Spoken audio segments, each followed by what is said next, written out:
जय श्री राम। मैं डॉक्टर राकेश कथुरिया, वैदिक एंड लाल किताब एस्ट्रोलॉजर। अभी हम बात करेंगे शरदीय नवरात्रे की, जो इस वर्ष 22 सितंबर सोमवार से प्रारंभ हो रहे हैं। जैसा कि हम जानते हैं, साल में 2 नवरात्रे होते हैं। एक चैत्र का नवरात्रा होता है जो कि रामनवमी पे समाप्त होता है और वो भी सीजन का बदलाव है। दूसरा ये शरदीय नवरात्र होते हैं जो कि शरद ऋतु प्रारंभ होते समय होते हैं, और इसका जो अंत है 10वें दिन जो होता है, उस दिन विजयदशमी दशहरा होता है। यानी भगवान श्री राम से नवरात्रों का गहरा संबंध है। और इस वर्ष जो नवरात्र प्रारंभ हो रहे हैं 22 को, वो उत्तरा फागुनी नक्षत्र है और इसमें नक्षत्र और राशि दोनों का पाया ही चांदी का है, जो बहुत शुभ है। और माता रानी इस बार हाथी की सवारी करते हुए आ रही हैं। हाथी की सवारी जो भव्यता, संपन्नता, शक्ति, शौर्य और जीवन में हर तरह के आनंद और विकास को दिखाता है। यानी ये नवरात्रे बहुत शुभ होने वाले हैं। दूसरा, हर बार नवरात्रे 9 दिन के होते हैं, जैसा नाम से ही पता है, लेकिन आपको इस बार एक बोनस मिल रहा है।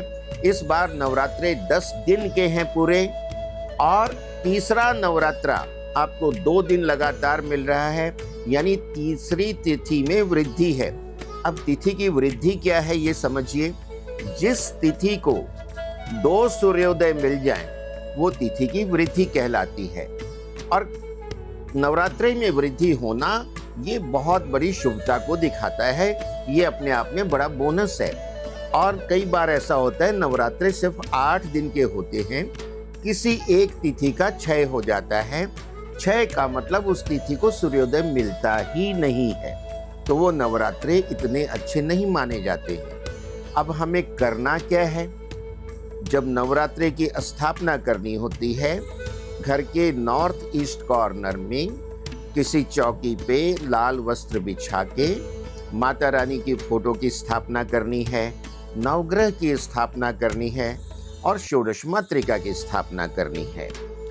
और एक कलश मिट्टी का या आपका तांबे का कोई भी हो सकता है, उसमें आप ऊपर स्वास्तिक बनाइए और नारियल रख के उसको भी नॉर्थ ईस्ट कॉर्नर में स्थापित कर दीजिए। और जौ की खेती करनी होती है, और उसके लिए एक बांस की टोकरी में शुद्ध मिट्टी भरिए और जौ डालिए और अखंड जोत प्रज्वलित कर दीजिए। माता रानी को जो भी आप भोग लगवाएं, पूर्णतः सात्विक होने चाहिए। और आपको भी सपरिवार 10 दिन सात्विक ही रहना है। घर में प्याज लहसुन नहीं बनना चाहिए। और माता रानी को जो भोग लगवाते हैं, वो फलों का, ड्राई फ्रूट्स का, या साबूदाने की खीर, सामा की खीर, सिंघाड़े का हलवा या कुट्टू की पूड़ियाँ, इस तरह से जो उपवास की वस्तुएं हैं, माता रानी को सिर्फ उनका ही भोग लगना चाहिए। और सोमवार 22 तारीख को पहला चौघड़िया चंद्रमा का मिलता है, जो अमृत तुल्य है। आप अपने जहाँ भी स्थान है, सूर्योदय चेक कर लीजिए। सूर्योदय के 1.5 घंटे के अंदर आप माता रानी की स्थापना करें, कलश की स्थापना करें, जैसा मैंने बताया उस विधि से। और अगर उसके उतना समय निकल जाता है, कोई बात नहीं, उसके बाद जो 1.5 घंटे का राहु काल आता है सोमवार को, उसमें स्थापना ना करें। उसके पश्चात दोपहर में 12:30 बजे तक कभी भी आप स्थापना कर सकते हैं। प्रतिदिन माता रानी को पान के पत्ते पे एक साबुत सुपारी गोल वाली, 2 लौंग, 2 इलायची जरूर समर्पित कीजिए। और जो आपके मन में इच्छा है, जो आप चाहते हैं, जैसे आप चाहते हैं आपके मकान नया बन जाए, बच्चों की शादियां नहीं हुई, शादी हो जाए, शादी हो गई है, संतान नहीं हो रही है, कारोबार में बाधा आ रही है, तो इसके लिए आप माता रानी को प्रार्थना करें। और हो सके तो प्रतिदिन दुर्गा सप्तशती का पाठ करें। शुद्ध रूप में ये दुर्गा सप्तशती जो है, गीता प्रेस गोरखपुर से पब्लिश हुई है।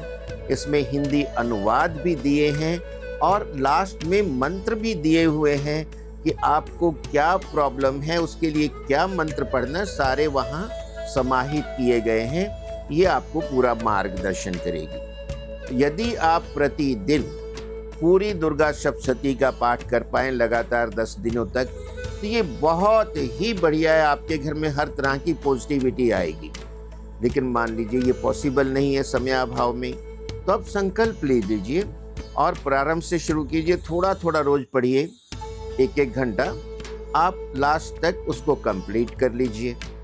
अब कई बार ऐसा होता है कि उतना भी समय नहीं है, तो आप प्रतिदिन निश्चित कर लीजिए, जैसे कि अर्गला स्तोत्रम है, दिव्या कवचम है, कीलकम है, लास्ट में जो है तंत्रोक्तम देवी सुक्तम है, सिद्ध कुंजिका स्तोत्र है। चलिए इनका ही आप पाठ कीजिए।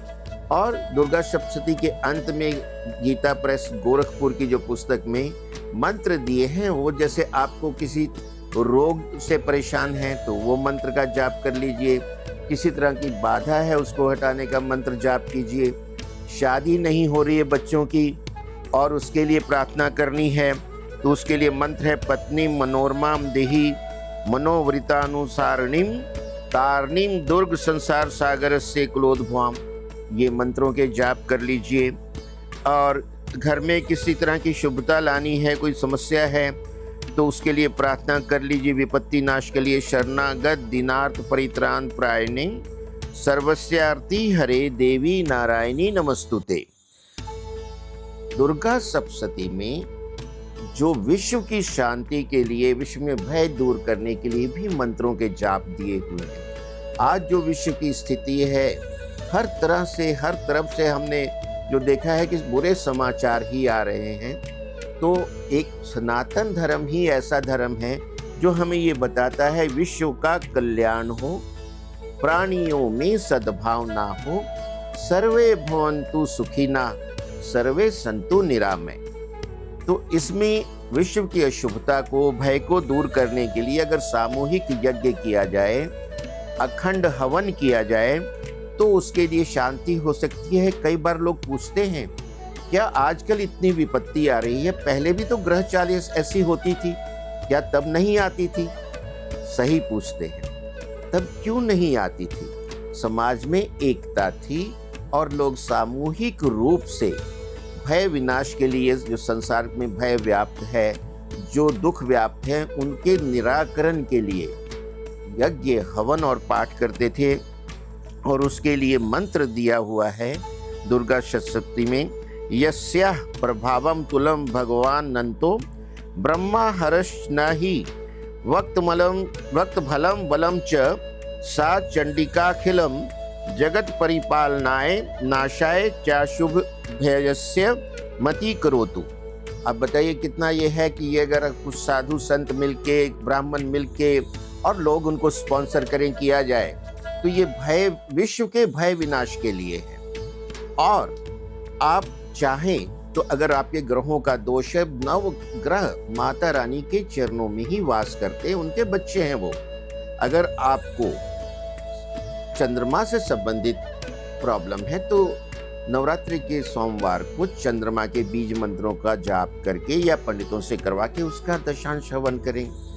मंगल की समस्या है, आपके भूमि भवन के मामलों में समस्या आती है, या आप बड़े बिल्डर हैं, लैंड डेवलपर हैं, तो आप मंगल के बीज मंत्रों का जाप मंगलवार को कराएं। और आप व्यापार करते हैं, आप ज्योतिषी हैं, आप लेक्चरर हैं, सलाहकार हैं, तो इस तरह से जो है आप बुधवार को बुध के मंत्रों का जाप करा के हवन कर सकते हैं। यानी नवग्रहों का भी आप जो है उपचार कर सकते हैं नवरात्रों में, और ये बड़ा प्रभावशाली होता है। नवरात्रि में आप जो भी पूजा करते हैं, जो भी उपचार करते हैं, वो बहुत प्रभावशाली होते हैं। और नवरात्रों में वस्त्र पहनने के भी जो रंग हैं वो निर्धारित किए गए हैं। जैसे पहला नवरात्र है 22 सितंबर को, उस दिन के लिए ऑरेंज कलर है, दूसरे नवरात्रि के लिए वाइट कलर है, तीसरे नवरात्रि के लिए लाल रंग है, चौथे के लिए रॉयल ब्लू है, पांचवें नवरात्रि के लिए पीला रंग है, छठे नवरात्रि के लिए हरा रंग है, सातवें नवरात्रि के लिए ग्रे कलर है, 8वें के लिए पर्पल है और 9वें के लिए जो मोर जैसा रंग होता है पीकॉक, वो कलर है। यदि आप इन दिनों में ये कलर का ही कॉन्सेप्ट फॉलो करते हैं, उससे भी आपकी जो शरीर की नेगेटिविटी दूर होती है और प्रफुल्लता बढ़ती है। अब नवरात्रों का एक बहुत महत्वपूर्ण पार्ट है कन्या पूजन। माँ कहती हैं कि अष्टमी में छोटी कन्याओं में उनका वास होता है। तो आपके परिवार में जैसी परंपरा है अष्टमी को या नवमी को कन्या पूजन करने का, तो आप 8 छोटी कन्याओं को और 2 छोटे बालकों को, जो कि काल भैरव और हनुमान जी का रूप माने जाते हैं, अपने घर पे आमंत्रित कीजिए।